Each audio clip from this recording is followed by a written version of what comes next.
Okay, thank you for joining me again today. In this exercise, as with others a part of this series, I'll be reading a paragraph to you, and embedded within this paragraph are errors related to grammar, punctuation, syntax, and so forth. I should add that it's likely that it may contain those types of errors. However, just recognize the fact that there will be errors, and that doesn't necessarily have to be all of those in combination or at once. It may just be a select few. So keep that in mind as you listen to the paragraph read to you. Afterwards, I'm going to step out of frame and ask that you correct the paragraph independently and resume so that we can correct them together as practice. All right, let's go ahead and start by, of course, reading the paragraph. I'm going to go ahead and get my pen ready.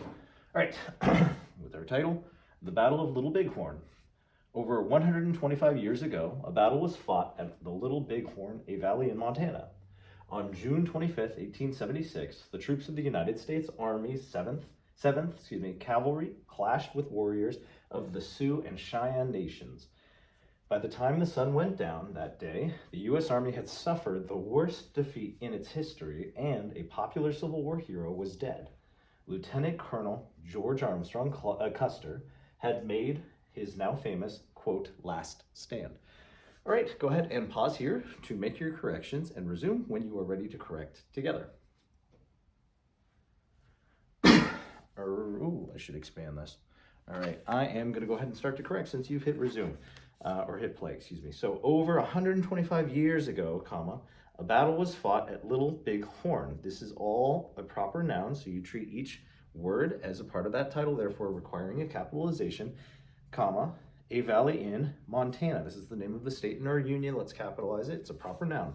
Next sentence. On June, name of a month, please capitalize it. 25th, separate the day from the year, 1876, comma, the troops of the United States, also a part of that proper noun, so please be sure to capitalize it.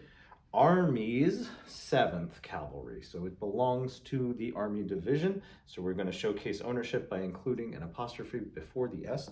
Army's 7th, we're going to capitalize, Cavalry clash, since that's its title, with warriors of the Sioux, capitalize it, name of an Indian tribe, and Cheyenne, also capitalize Cheyenne, it's the name of another Indian tribe, nations, period.